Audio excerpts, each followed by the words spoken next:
నామములో కూడి వచ్చిన వింటున్న మీ అందరికీ శుభాభివందనాలు తెలియజేస్తున్నాను. వాటి భాగంలో నడవము. అపొస్తలుల కార్యాలయము 10వ అధ్యాయము. అపొస్తలుల కార్యాలయము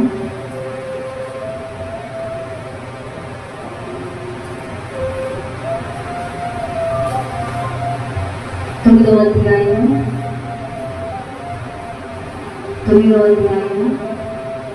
36వ వచనము చదువుకున్నాము. మరియు యొప్పేలో తబిత అను ఒక శిశురాలు ఉండెను. ఆమెకు భాషాంతరము దొరక అని పేరు. ఆమె సత్క్రియలను ధర్మ కార్యములను బహుగా చేసి ఉండెను.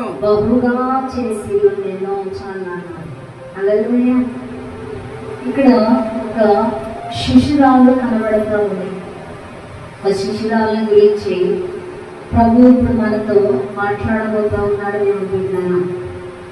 కవిత అనే ఒక శిశురాలు ఉన్నది. ఆమె మరొక పేరు దోర్కా అని పేరు. దోర్కా అనే పేరుకి అర్థము లేడీ అని అర్థం. హల్లెలూయా.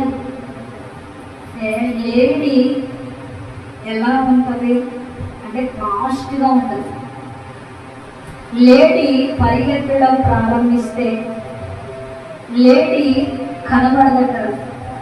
అంటే అంత సులువుగా అంత హుషారుగా ఉండదట. దోర్కా అనే పేరు ఆమెకి దేవుడు మరొక పేరుగా ఇస్తా ఉన్నాడు. హల్లెలూయా. ఆమె పేరు మామూలుగా కవిత. మరొక పేరు దోర్కా అని ప్రభు తెలియచేస్తా ఉన్నాడు. అంటే ఆమె చురుకైనది. దేవుని సన్నిధిలో ఆమె దైవజనుడి దగ్గర శిష్యురాలిగా ఉంది. సంఘములో ఎదుగుతూ ఉంది. సంఘ క్రమాలలో ఆమె చాలా చక్కగా నేర్చుకుంటా ఉంది. దేవుని బిడ్డలారా, సంఘములో ఉన్న ఆ దోర్కా అనే ఆ చిన్నది ఏమేమి పనులు చేస్తూ ఉంది, ఆ సంఘములో ఆమె యొక్క పాత్ర ఎలా పోషిస్తూ ఉంది, తన యొక్క జీవితము ఎలా కొనసాగిస్తూ ఉంది ఆ సంఘములో అంటే దేవుని బిడ్డలారా, ఆమె సత్క్రియలను ధర్మకార్యములను బహుగా చేయుచుండెను. హల్లెలూయా. ఆమె సంఘములో ఉండి ఏం చేస్తూ ఉందంట? సత్క్రియలు ధర్మకార్యములు బహుగా చేస్తూ ఉందట.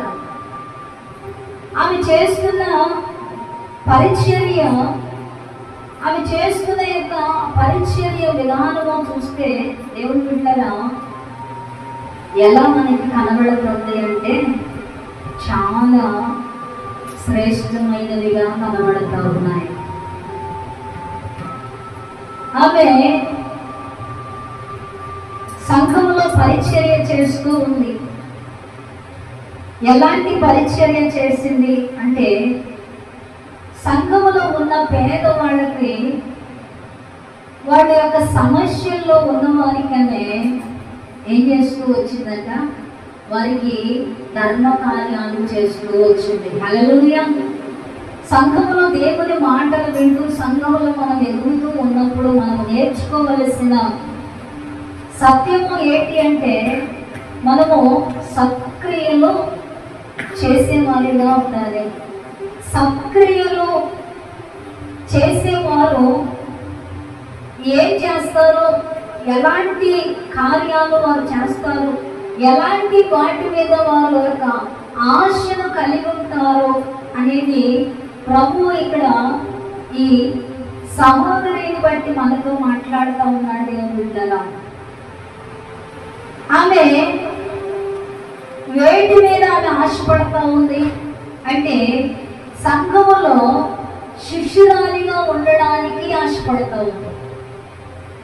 సంఘంలో శిష్యురాలు అంటే అన్ని పనుల్లో ఆమె ఉండాలి, అన్ని పనులు చేయాలి, అన్ని పనులు నేను చెప్పినా చెప్పకపోయినా ముందుండి సమస్తాన్ని చూసుకోవాలి. ఏ పని ఏం అవసరం ఉందో, ఏ పనికి ఏం కావాలో ఇవన్నీ కూడా దైవజనుడు చెప్పకముందే, దైవజనుడు వివరించకముందే వాటిని తెలుసుకొని నేను ఆ క్రియలు చేయాలి. హల్లెలూయా. దేవుడు కయ్యోనుతో అంటున్నాడు, ఏబేలు కయ్యోను దేవుని ఎదుట నిలబడినప్పుడు ఏబేలును చూసి కయ్యోను అసూయపడతా ఉన్నప్పుడు కయ్యోనుతో దేవుడు అంటున్నాడు కదా, నీవు సక్రియ చేసిన ఎడల నీ తల ఎత్తుకొని నిలబడవా. హల్లెలూయా. నువ్వు సక్రియ చేస్తే నువ్వు దేవుని ఎదుట సింహము వలె ఉంటావు. హల్లెలూయా. నువ్వు సక్రియ చేసే వ్యక్తిగా మనము సంఘంలో ఉన్నట్లయితే దేవుని బిడ్డరా, దేవుని పిల్లలుగా పిలువబడుతున్న మన అందరము కూడా సక్రియ కలిగిన వారమై ఉంటే తదుపరి మన ఆశ ఏంటి అంటే ఏదో ఒక విధంగా నేను సహాయపడాలి. హల్లెలూయా. పరిచర్యలో నేను ముందుండాలి, పరిచర్య నేను చేయాలి. పరిచర్యకి కావలసిన అవసరం ఏంటి? సంఘానికి కావలసిన అవసరం ఏంటి? సంఘములో నేను పోషించవలసిన యొక్క పాత్ర ఏంటి? సంఘములో నేను చేయవలసిన పని ఏంటి? ఆమె దైవజనుడు చెప్పకముందే ఆమె ఆశపడతా ఉంది.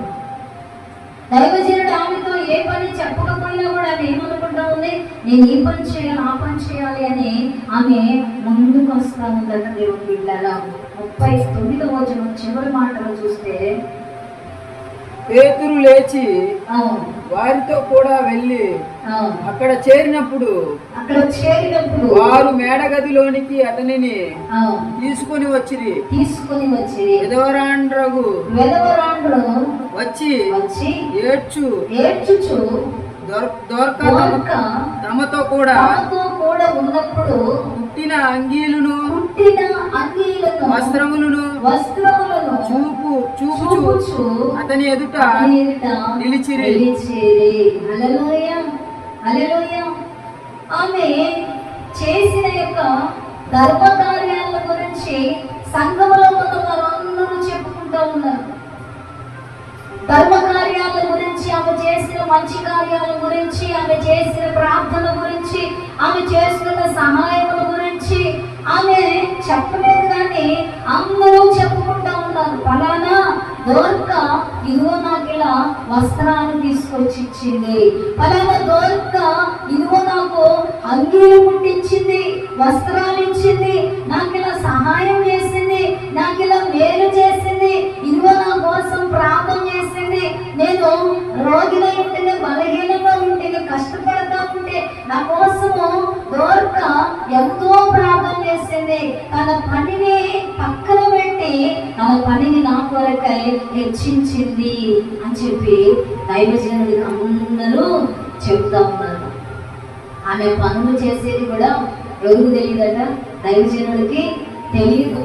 ఆ ఉన్న సంఘంలో ఉన్న వారందరూ ఏం చెప్తా ఉన్నారు దోర్కా గురించి, అయ్యా దైవజనుడా ఇదిగో ఫలానా అమ్మాయి ఇలాగా చేసింది, ఆ పనులన్నీ మేము చూసాం, ఇదిగో ఇవన్నీ తీసుకొచ్చాం, ప్రూఫ్లు తీసుకొచ్చారట. హల్లెలూయా. వాళ్ళే ఆమె ఏం చేసిందో ఆ ప్రూఫ్లు తీసుకొచ్చి చూపిస్తా ఉన్నారు. ఇదిగో ఈ వస్త్రాలు నాకు కుట్టించింది, ఈ అంగీ నాకు కుట్టించింది, ఈ వస్త్రాలు తెచ్చిచ్చింది, ఇదిగో నాకు ఇలా సహాయం చేసింది, ఇదిగో నా కోసం ఇలా ప్రార్థన చేసింది, నేనే సాక్షి. హల్లెలూయా. అలా చెప్తా ఉన్నప్పుడు దేవుని బిడ్డగా దైవజనుడు ఎంతగానో సంతోషిస్తూ ఉంటాడు. హల్లెలూయా. హల్లెలూయా.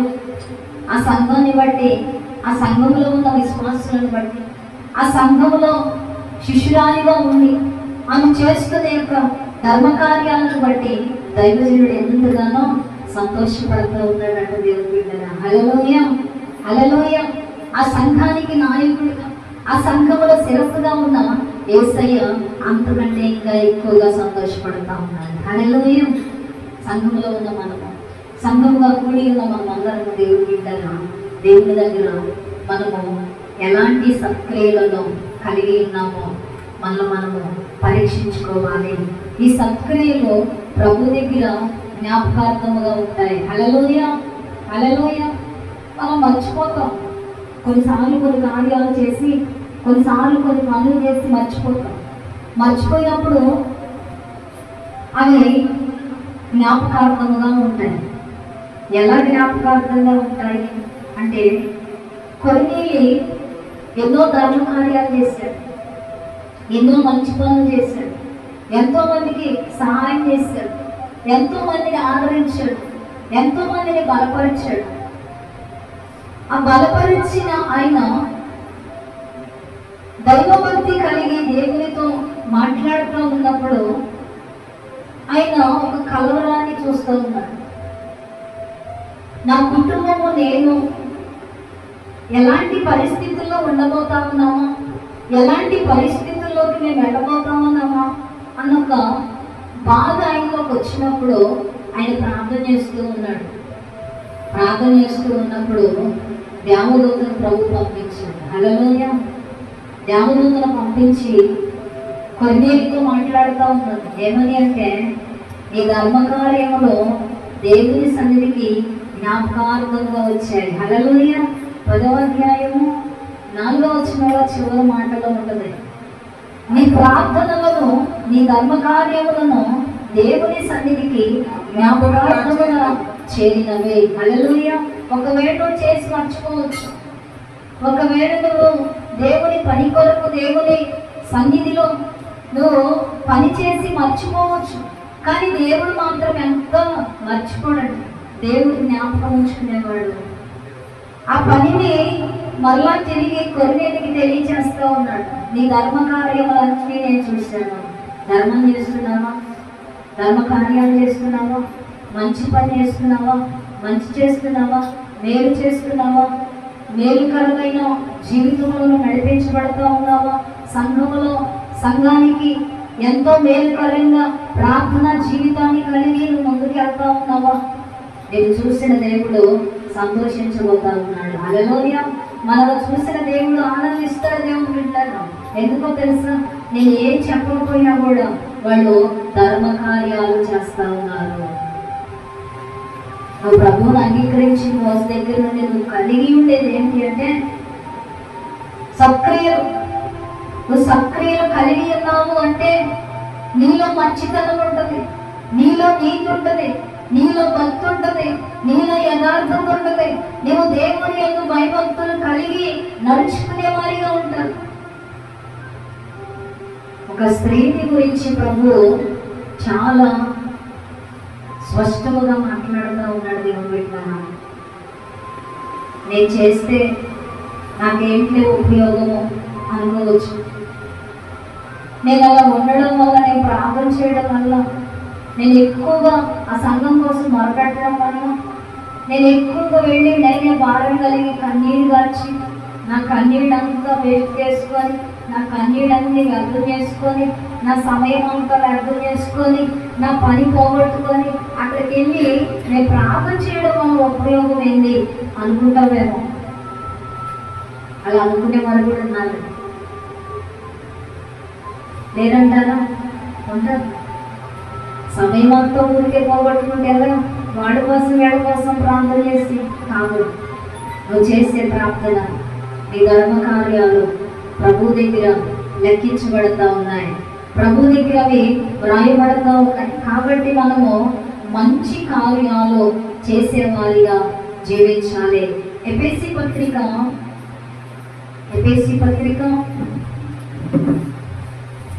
2వ అధ్యాయము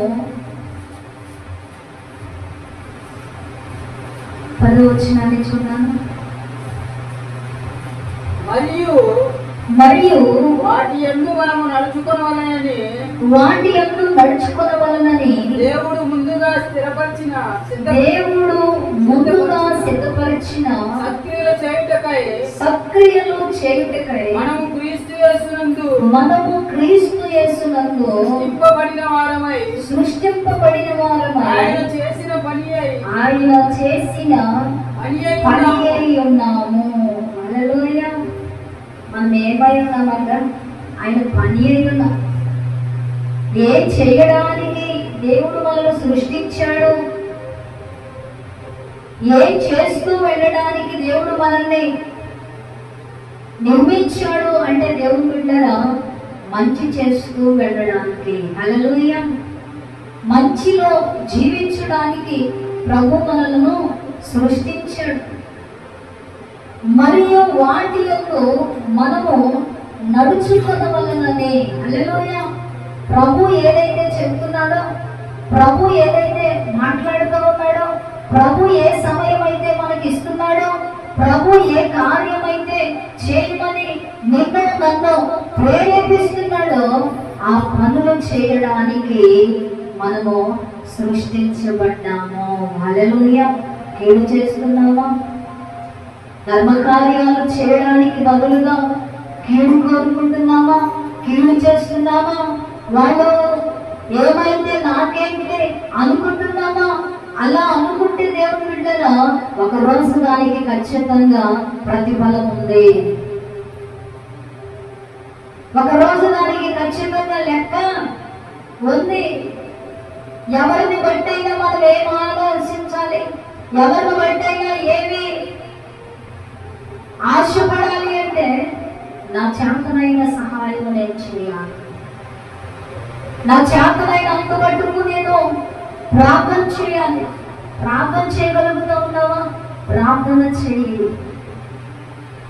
అమ్మో నేను ప్రార్థన చేయడం ప్రారంభించాను, ఇలా 2 రోజులు అయిందో లేదో, వాళ్ళు ఏంటి అలా ఎదిగిపోతా ఉన్నారు, వాళ్ళు ఏంటి అలా ఆశీర్వదించబడతా ఉన్నారు, అమ్మో ఇంకా ప్రార్థన చేయబడాలి. ప్రార్థన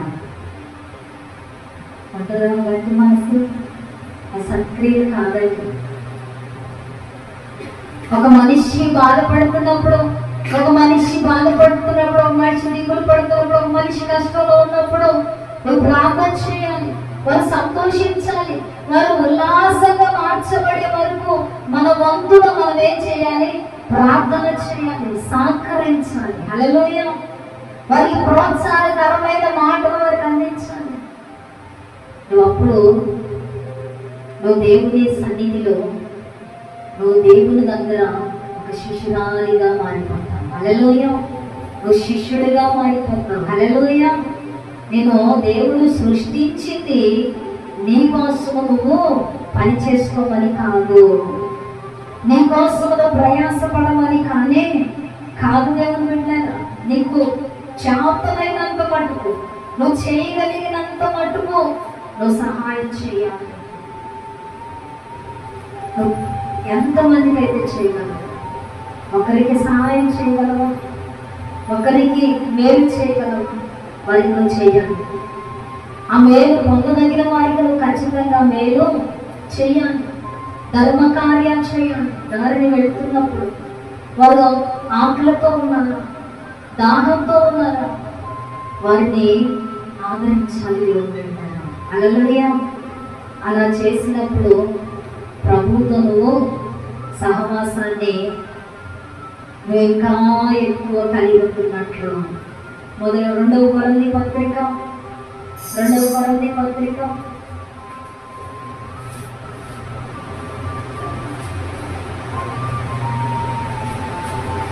9వ అధ్యాయము 8వ వచనం చదువుతాను. మరియు అన్నిటి యందు ఎల్లప్పుడూ మీలో మీరు సర్వ సమృద్ధి గలవారై ఉత్తమమైన ప్రతి కార్యము చేయుటకు దేవుడు మీ ఎడల సమస్త విధములైన కృపను విస్తరింపచేయగలడు. ఆమేన్. హల్లెలూయా. హల్లెలూయా. మనం చేయాలి అని కోరుకున్నప్పుడు దేవుడు మనకు అన్ని సిద్ధపరుస్తాడట. మనం ఏమీ చేయకుండా దాచుకునేటప్పుడు అది బయటికి రావు దేవుని బిడ్డలారా. మనము మంచి చేయాలి అని ఎప్పుడైతే మనం ప్రయత్నిస్తామో, మంచి చేయాలి అని ఎప్పుడైతే ఆలోచిస్తామో, అప్పుడు దేవుడు ఏమిస్తాడంట? సర్వ సమృద్ధి గల వారిగా చేస్తాడు. హల్లెలూయా. నీకున్న దాంట్లోనే ప్రభువుని గణపరుస్తూ, నీకున్న దాంట్లోనే ప్రభువుని ఆరాధిస్తూ, నీకున్న సమయంలోనే ఇతరుల కోసం ప్రార్థన చేస్తూ, నీకు ఇవ్వబడిన సంపద కలిగిన వాటిల్లోనే ఎవరైనా లేని వారిని కనబడినప్పుడు, బాధలో ఉన్న వారు కనబడినప్పుడు, వస్త్రాలు లేని వారు కనబడినప్పుడు, ఇబ్బందుల్లో ఉన్న వారు కనబడినప్పుడు వారికి నువ్వు సహాయము చేయగలిగితే సర్వ సమృద్ధిని దేవుడు కలిగిస్తాడు. హల్లెలూయా. దేవుని దగ్గర నుండి మనం ఎంతో సహాయం పొందుతా ఉన్నాం దేవుని బిడ్డలారా. దేవుని దగ్గర నుండి మనం ఎంతో మేలు పొందుతా ఉన్నాము. దేవుని దగ్గర నుండి ఎంతో ఆశీర్వాదాలు మనము తీసుకుంటా ఉన్నాము. ఆ ఆశీర్వాదములు మనము ఎక్కువ చేయాలి అంటే, ఆ ఆశీర్వాదము ద్వారా మనము సమృద్ధి కలిగి ఉండాలి అంటే మనం ఏం చేయాలంటే ఎల్లప్పుడూ సహాయం చేసేవారిగా ఉండాలి.